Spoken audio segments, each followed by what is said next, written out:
கர்த்தருடைய ஆவியானவர் திட்டமும் தெளிவாக பேசின காரியங்கள் என்ன அப்படின்னு கேட்டால், அதாவது எத்தனையோ காரியங்களை நாம் இயேசுப்பாட்ட கேட்குறோம், எத்தனையோ காரியங்களுக்கு நாம் ஜெபிக்கிறோம், எத்தனையோ காரியங்களுக்கு பதில் வராமல் வேதனைப்படுகிறோம்.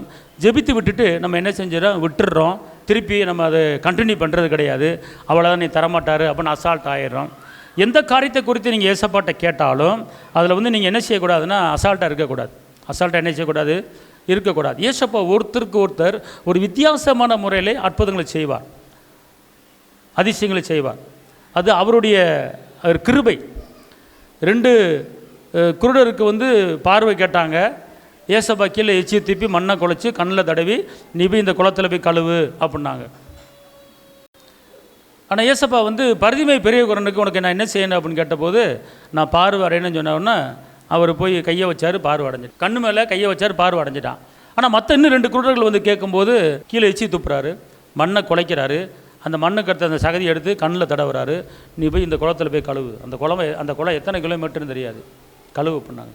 போய் என்ன செஞ்சாங்க, கழுவுனாங்க, கீழ்ப்படிஞ்சாங்க, பார்வையை பெற்றுக்கொண்டார்கள். ஆமே, அல்லேலூயா சொல்லுங்க. ஒவ்வொரு அற்புதத்தை நீங்கள் கேள்விப்படும் போது அப்பாவை மகிமை செலுத்தணும், அப்பாவுக்கு மகிமை செலுத்திக்கிட்டே இருக்கணும். என்ன, அப்பாவை துதி சோத்திரம் ஏறெடுத்துக்கொண்டே இருக்கணும். இப்போ நல்லா கவனிங்க. அதனால் கர்த்தர் யாருக்கு என்ன செய்யணும், எப்போ செய்யணும் அப்படிங்கிறது எல்லாம் தெரிஞ்சு வச்சுருக்கிறார். பார்த்துக்கொள்ளுங்க. கர்த்தர் சமூகத்தில் நீங்கள் உட்காரும் போது அவர் கேட்காம கண்டிப்பாக அவர் செய்வார். பார்த்துக்கொள்ளுங்க. பதில் வரலன்னு நினைக்க வேணாம். இன்னும் கடன் பிரச்சனைக்கு ஜெபிச்சுக்கிட்டே இருக்கேன், 2 வருஷமாக ஜெபிச்சு கடன் அடைஞ்ச பாடு இல்லை நீங்கள் நினைக்கலாம். அல்லது ஒரு பலவீனத்துக்கு ஜெபிக்கலாம், அல்லது ஒரு இடம் வாங்கணும் ஜெபிக்கலாம், அல்லது ஒரு என்னமோ வாங்கணும், ஒரு நல்ல கவர்மெண்ட் வேலை எனக்கு கிடைக்குன்னு சொல்லி ஜெபிக்கலாம், கிடைக்காம இருக்கலாம். ஆனால் எல்லாமே கர்த்தர் செய்வார், செய்யாமல் இருக்க மாட்டார். அதில் ஒரு நோக்கம் வச்சுருப்பார், சில டெஸ்ட்டு வச்சுருப்பார். நல்லா புரிஞ்சுக்கொள்ளுங்க. இப்போ லூக்கா 8ஆம் அதிகாரத்தில் ஒரு விதவை என்ன பண்ணுறா, ஓயாமல் போய் ஒருத்தன் போய் ஜெபிக்கிறா, கேட்குறா. அவன் நான் மனுஷன் மதிக்காதவன், கடவுளை கும்பிடாதவன், ஆனால் இவன் டெய்லி என்கிட்ட தொந்தரவு பண்ணுறதுனால பல நாட்களாக, பல மாதங்களாக என்கிட்ட எனக்கும் எதிராளிக்கும் நியாயம் செஞ்சு வைக்கணும் அப்படின்னு சொல்லி ஓயாமல் தொந்தரவு பண்ணுறதுனால இவளுக்கு நான் நியாயம் செய்வேன் அப்படின்னு சொல்லி அவன் சொல்கிறான். யார்? கெட்டவன், நல்ல மனுஷன் கிடையாது, மனுஷனை மதிக்காதவன். உடனே இயேசுவா சொல்கிறாரு, இந்த அநீதி உள்ள மனிதனே நியாயம் செய்தால் நான் நீதி உள்ள தேவன் நியாயம் செய்வேன் அப்படிங்கிற. கைதிட்ட பக்கமே செலுத்துங்க. அப்படின்னா கண்டிப்பான முறையில் நீங்கள் ஏறெடுக்கிற எல்லா விண்ணப்பங்களுக்கு பதில் இருக்குது. எதுவுமே ஃபெயிலியர் ஆகாது. எந்த காரியத்தை நீங்கள் தேவசமூகத்தில் கேட்குறீங்களோ, உங்களுக்காக, உங்கள் தொழிலுக்காக, உங்கள் எதிர்காலத்துக்காக, பிள்ளைக்காக, உங்கள் உடம்புக்காக, உங்கள் சரீரத்துக்காக ஏசப்பாட்ட விண்ணப்பத்தை வைக்கும்போது அந்த விண்ணப்பத்துக்கு கண்டிப்பாக ஒரு பதில் தருவார், தராமல் இருக்க மாட்டார். ஆனால் நமக்குள்ளே ஒரு காத்திருப்பு தேவை, நமக்குள்ளே ஒரு காத்திருப்பு தேவை. வாசிங்க சங்கீதம் 37:7. கர்த்தரை நோக்கி அமர்ந்து அவருக்கு காத்திரு, காரிய சித்தியுள்ளவன் மேலும் தீவினைகளை செய்கிற மனுஷன் மேலும் எரிச்சலாகாதே. இப்ப கவனிங்க, ஒரு ஜெபம் பண்றீங்க, ஏசப்பட ஒரு காரியத்துக்கு ஜெபிக்கிறீங்க, அது கிடைக்கல, வரல. அப்ப நீங்க என்ன பண்றீங்க அப்படின்னு கேட்டீங்கன்னா, கர்த்தர் ஏன் பதில் வரல அப்படின்னா, உங்களுக்கு தெரியாமலே ஒரு சில காரியங்கள் நம்முடைய ஆவியில், நம்முடைய ஆத்துமாவில், நம்முடைய சரீரத்தில், அல்லது நமக்கு மறைமுகமாக நமக்கு சில எதிராளிகள் இருக்கலாம். இந்த காரியம் கிடைச்சோன்னே அவனை போட்டு தள்ளிடலாம் அப்படி ஏதோ ஒரு சூழ்நிலை இருக்கும், நமக்கு தெரியாது. ஆனால் கர்த்தர் சொல்கிறாரு, பார்த்துக்கொள்ளுங்க. அந்த வசனத்தை திருப்பி வாசிங்க. 37:7. கர்த்தரை நோக்கி அமர்ந்து அவருக்கு காத்திரு. இப்ப நல்லா கவனிங்க. கர்த்தரை நோக்கி அமர்ந்து அவருக்கு காத்திரு, காத்திரு. காரிய சித்தி உள்ளவன் மேலும் தீவினைகளை செய்கிற மனுஷன் மேலும் எரிச்சலாகாதே. கோபத்தை, அடுத்த வசனம், கோபத்தை நெகிழ்ந்து உக்கிரத்தை விட்டுவிடு, பொல்லாப்பு செய்ய ஏதுவான எரிச்சல் உனக்கு வேண்டாம். அடுத்த வசனம், பொல்லாதவர்கள் அறுப்புண்டு போவார்கள், கர்த்தருக்கு காத்திருக்கிறவர்களோ பூமியை சுதந்தரித்துக் கொள்வார்கள். கவனிங்க, நான் கர்த்தருக்கு காத்திருக்கும் போது, எல்லாம் சொல்லுங்க, நான் கர்த்தர் சமூகத்திலே ஒரு காரியத்தை குறித்து காத்திருக்கும் போது நான் இந்த பூமியை சுதந்தரிக்கும்படி, இந்த பூமியை ஆளுகும்படி ஒரு கிருபை எனக்கு செய்வார். அப்போ நல்லா தெரிஞ்சு கொள்ளுங்க, நல்லா ஆண்டோடைய வார்த்தை நல்லா கவனிங்க. கர்த்தரை நோக்கி அமர்ந்து அவருக்கு காத்திரு, காரிய சித்தி உள்ளவன் மேல் தீவினை செய்கிறவன் மேல், மனுஷன் மேல் என்ன செய்யாத, எரிச்சல் ஆகாதே. கோபத்தை நெகிழ்ந்து உக்கிரத்தை விட்டுவிடு, பொல்லாப்பு செய்ய ஏதுவான எரிச்சல் உனக்கு வேண்டாம். இப்போ நீங்கள் ஏசப்பாட்ட ஜெபத்தில் வைக்கிறீங்க, ஒரு காரியத்தை ஏசப்பாட்ட கேட்குறீங்க, கேட்கும்போது உனக்கு எதிராக ஒரு சில பேர் உனக்கு கோபத்தை உண்டாக்கலாம், உனக்கு எதிராக சில காரியங்களை செய்யலாம். அப்போ கர்த்தர் சொல்கிறாரு, நீ அவன் உனக்கு ஒரு தப்பு பண்ணானா நீ அவனுக்கு பதிலாக என்ன செய்யாத, எரிச்சல் அடையாத, நீ கோபப்படாத, நீ எல்லாத்தையும் என்ன செஞ்சிரு, பொறுமையாக இரு. நீ பொறுமையாக இருக்கும்போது நான் என்ன செய்வேன், உன் காரியத்தை என்ன செய்வேன், வாய்க்க பண்ணுவேன் அப்படிங்கிறார். அப்போ ரெண்டாவது இன்னொரு வசனம் இருக்குது, பார்த்துக்கொள்ளுங்க.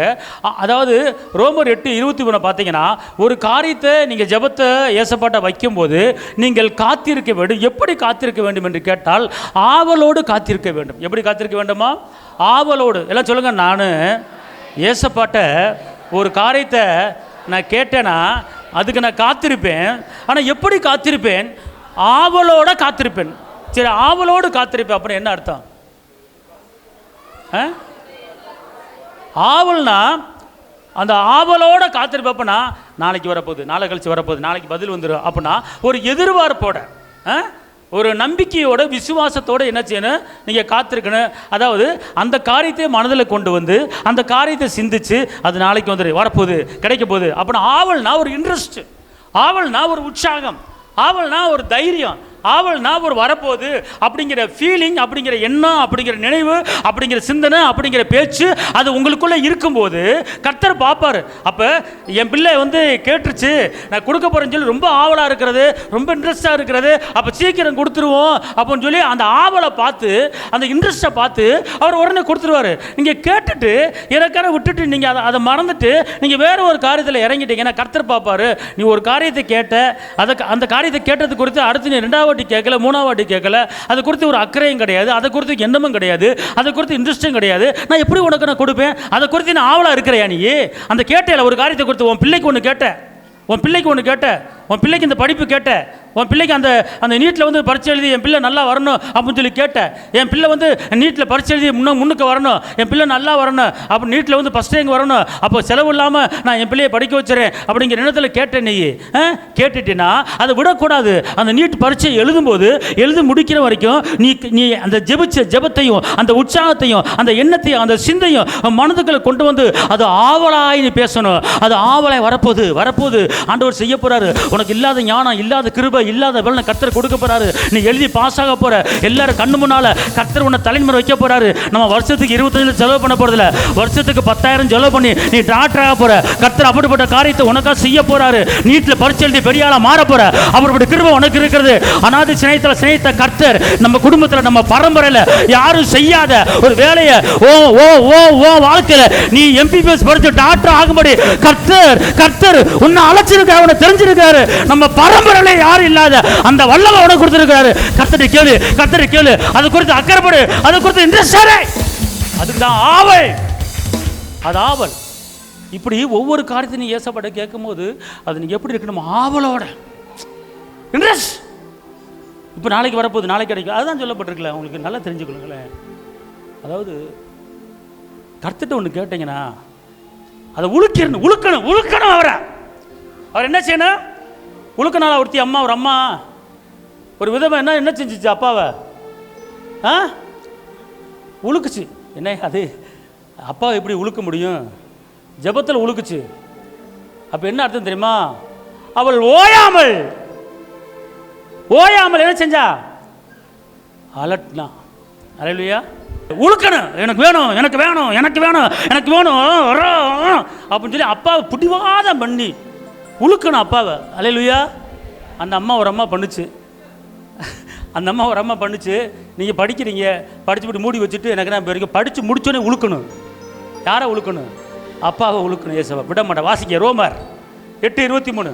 அதுவும் அல்லாமல் ஆவியின் முதற் பலன்களை பெற்ற நாமும் கூட நம்முடைய சரீர மீட்பாகிய புத்திர எல்லாம் சொல்லுங்க. நீங்க எல்லாரும் என்ன போட்டிருக்கு? அதுவும் இல்லாமல் ஆவியின் முதற் பலன்களை பெற்ற நாமும் சொல்லுங்க. நானு ஐயோ இது உள்ள இறங்கணும். நானு ஆவியின் முதல் பலனை பெற்றவர். நான் தான் ஃபர்ஸ்ட், மத்தாள் ரெண்டாவது. நான் ஆவியின் முதல் பலனை போடு, முதல் பலனை இன்னும் போடு. நானே ஆவியின் முதல் பலனை பெற்றவர். கையை தட்ட போகு.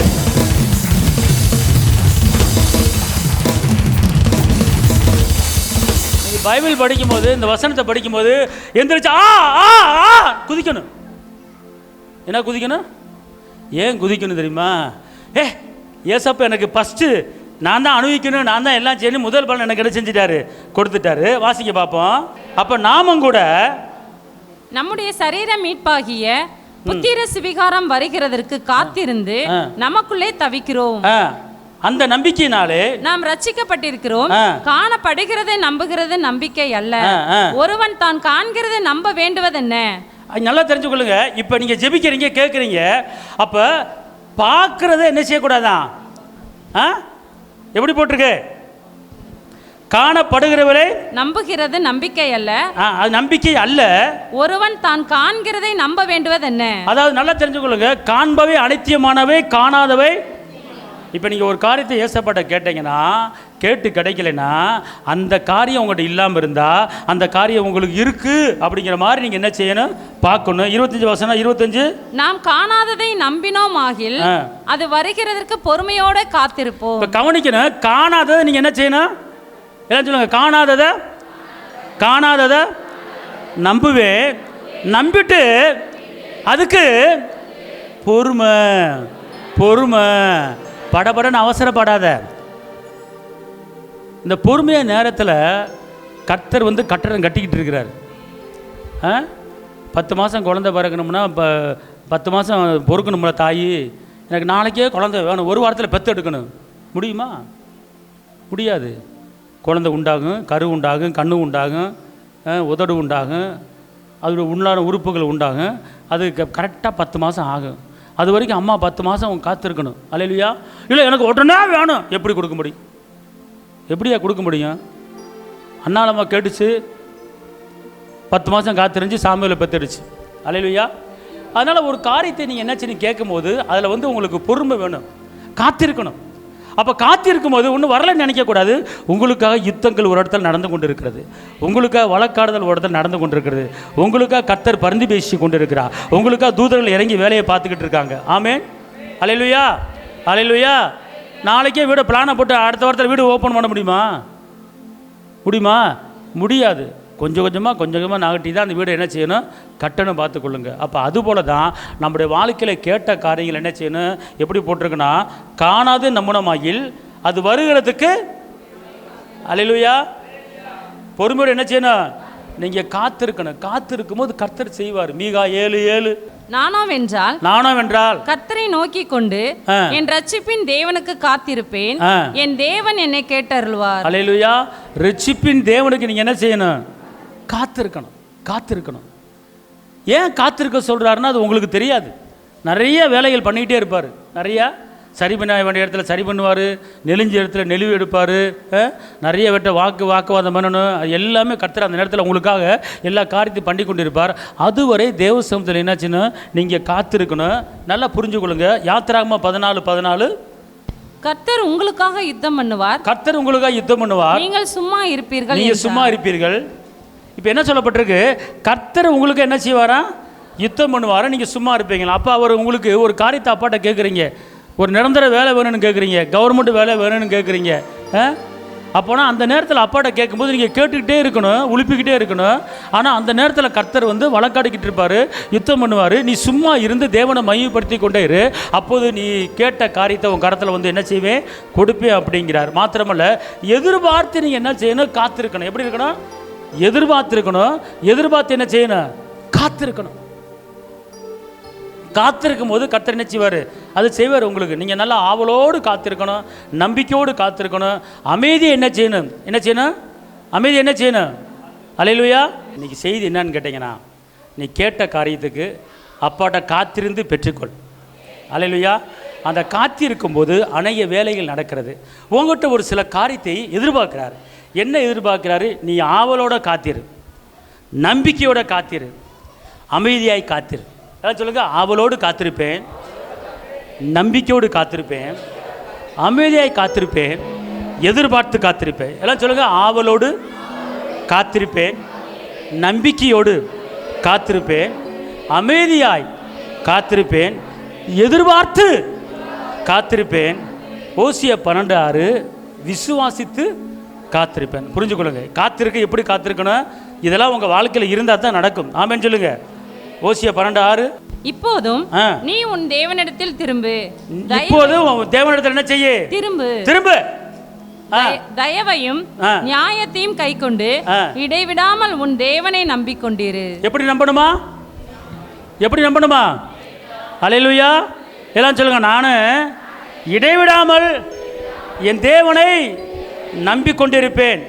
அப்போ நீ ஒரு காரியத்தை சொல்லிட்டீங்கன்னா, அதாவது இங்கே இருக்க நல்லா தெரிஞ்சு, ஒரு காரியத்தை அப்பாட்ட கேட்டீங்க, வேலையை கேட்கலாம், கணவன் ரட்சிப்பு கேட்கலாம், கடன் பிரச்சனைக்கு கேட்கலாம், நிரந்தரமான வேலைக்கு கேட்கலாம், ஒரு வீடு தொழில் என்ன வேணாலும் கேட்கல. கேட்டுட்டு அது எப்படி இருக்கணும் அப்படின்னு கேட்டிங்கன்னா, ஒன்று பொறுமையாய் காத்திருக்கணும், ஆவலோடு காத்திருக்கணும், நம்பிக்கையோடு காத்திருக்கணும், அமைதியாக காத்திருக்கணும், எதிர்பார்த்து காத்திருக்கணும், விசுவாசித்து என்ன செய்யணும்? காத்திருக்கணும். சங்கீதம் 27:14. கர்த்தருக்கு காத்திரு, அவர் உன் இருதயத்தை என்ன செய்வாரா? ஸ்திரப்படுத்துவார்.